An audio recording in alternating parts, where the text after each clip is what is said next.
evening, everyone. First of all, I'd really like to thank our friends from the media for spending your time with us and for your continued support for Philippine tourism. Thank you for the love. Love the Philippines. I believe that challenges as far as air transportation is one that is prevalent all over the world, considering the many logistical uh, problems facing the industry as a whole. And we trust that the Department of Transportation, which has primary jurisdiction over the operation and regulation of airlines, airports, and the air transportation industry, is already making sure that these problems are addressed. We do commiserate with the riding public. Notwithstanding these challenges, well, the important thing is that our president has prioritized tourism and has directed a whole of government approach for all departments to work together. That is why from our end, within the mandate that is allowed of the Department of Tourism, we have offered our hand of collaboration to the Department of Transportation in charge of the airline industry by presenting our suggestions as to how the overall tourism experience can improve. You have seen this, I'm sure, if you've landed in the EA Terminal 2 with the interior enhancements, presenting you with the warmth of the Filipino love and hospitality through the work of Filipino artisans, as well as our suggestions in terms of how service in general can improve. Notably, we have also included airport workers in the Filipino brand of service excellence, so that somehow the difficulties and challenges faced by the riding public can be appeased by the compassionate care of those in the front lines of travel. I hope that satisfies the question. Thank you, ma'am. Vince, I think Vince was raising his hand earlier. Vince Samson. Oh, okay.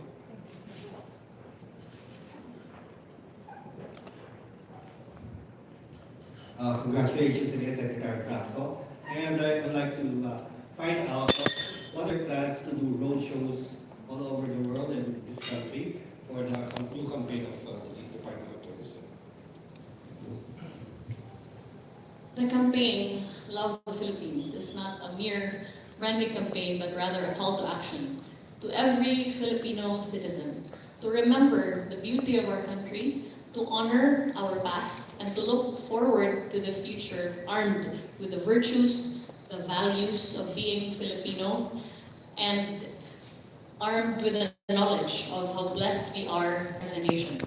Since the beginning of the Marcos administration, we have sustained the efforts to promote the Philippines by participating in no less than 23 international expos all over the world in collaboration with the Tourism Promotions Board as well as our foreign offices. We have also tried to sustain interest domestically by putting up expos regionally that attempt to bring attention to places that are not necessarily highlighted in the typical branding campaigns. And that is why we launched the Mindanao Tourism Expo, the Northern Luzon Expo, as well as very recently the Central Philippines Tourism Expo. What you can expect is that the call to action to love the Philippines will continue in every region, every province, city, and municipality in the Philippines, and in every jurisdiction where the DOT has a presence and would like to have a presence all over the world. We're also very grateful to our President, Ferdinand Bongbong Marcos Jr., for affirming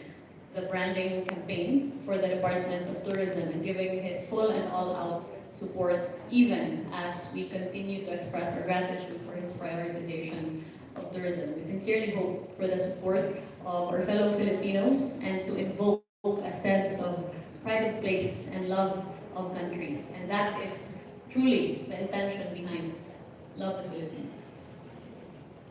Thank you, ma'am. Ms. Joyce from Amora.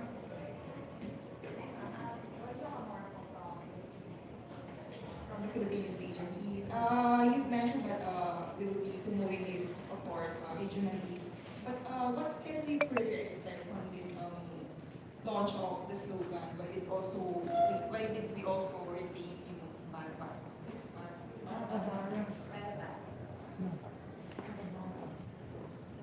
You know, the only way to truly honor the Philippines and Philippine tourism is to honor those as well who have exerted so much time, sacrifice, service, and effort towards building up the tourism industry.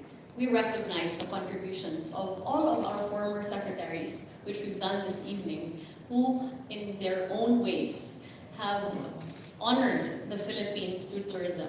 One of those accomplishments is actually coming up with this particular font that is distinct to the Philippines. And this is known already all over the world, and so we capitalize on its success. At the same time, we recognize that behind the success of the previous branding campaign was also the intention to highlight the rest of the country that we are attempting to do today.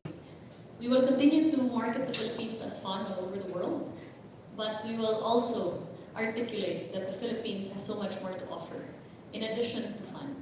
And that is why we are honoring our culture, our history, our heritage, our people, our flavors, and all our other tourism offerings. And we feel that the use of this font that is very familiar to everyone already, as it is what the Philippines is known for, will help us in continuing to campaign for love for the Philippines. Please, Rosette, from Philippine Star. Sorry, I read the comments po following the launch online, and people are curious because the revamp of such tourism campaign could be costly. How much is the budget for this? Well, first of all, I think that the opportunity to honor the assets of the Philippines comes, or rather is, priceless. There is no price that you can put to one's love of country. That being said, there was a bidding process that was conducted at which the winning bidder was DDB. And we would be very happy to provide you with the full details of the breadth of the contract that DDB has secured by way of the procurement process. Thank you, sir. Please. Hello, good evening. I'm Eloy from Lifestyle Manila. Mayong gabi, and congratulations on the 50th. My question is, since we're already back to normal, everything is already digital. The world is getting smaller. How can we help our farmers, our local tourism go digital? And how can we, welcome more tourists for these small businessmen to accept local payments through digital platforms? Thank you. I'm very grateful for that question, for that will give me the opportunity to announce the good news that in a few short weeks we are actually launching the Tourist Lifecycle app, Travel Philippines, in partnership with the Tourism Promotions Board. So this Tourist Lifecycle app attempts to give opportunities to our tourists from all over the world and in the Philippines to get information at the tip of their fingers using this app. It's experience-based, so it curates the experience that you like and tells you which particular region you can go to depending on what interests you. For example, if what interests you is surfing, you simply have to click on that particular tourist experience and it will show you all the regions, provinces, cities, and municipalities that offer that particular tourism product. It goes even further to give opportunities to our travel agencies, our tour operators, as well as our tour guides to connect directly with the tourist, because what it does is it presents to the tourist information about all of these tourism stakeholders that they can contact should they wish to book that particular experience. That being said, we are also now in the process of partnerships with digital platforms for the purpose of giving a digital platform to our traditional providers of touristic experiences. For example, recently we had talks with Grab Philippines, wherein in collaboration with Grab, as well as our travel agencies, our tour they would be given a platform by Grab in the Grab app. So imagine being able to book a tour with the convenience of the Grab app and being able to give opportunities to our travel agencies, tour operators, and tour guides to have direct access to the millions of users of Grab. I have also already had talks with GCash, with whom we are signing very soon a partnership for the purpose of providing such a platform for digital payments for our accredited tourism enterprises. So the effort really is to support, to admit, and to ride on the democratization of travel. We cannot deny it, it is here. And it is up to us to innovate, to ride that wave, and to partner with these digital platforms to give opportunities as far as we can to the farthest reaches of the Philippines, so they too can enjoy the benefits of digitalization. That being said, we have also a memorandum of agreement with the DICT to power up no less than 94 destinations across the country, 46 of which have already been completed as of half of this year. And these include Baguio, Palawan, Cebu, Boracay, and various other places. Thank you, ma'am. May I call on Ms. Stella Arnaldo? And then after that, I guess we'll have to have two more last questions after that because the Secretary will have to go back to the concert. Hi, sir. Congratulations. You said that DTB Philippines was responsible for this new tourism slogan and branding campaign. Are they also going to be responsible for the rollout in terms of media placement, advertising, and all that? I'm sure you're thinking of building that out also. Stella, thank you for your support for Philippine tourism and for joining us tonight. I hope that you love the new tourism branding campaign. The contracts for the placements, both international and domestic, have already undergone the process of procurement as well. And I have actually already signed the notices of award. And so we will be rolling that out. And Director Ina will provide you with the details of the winning bidders for the placements. Actually, one of them is. Yes. Yes. One of them is also DTV. Yes.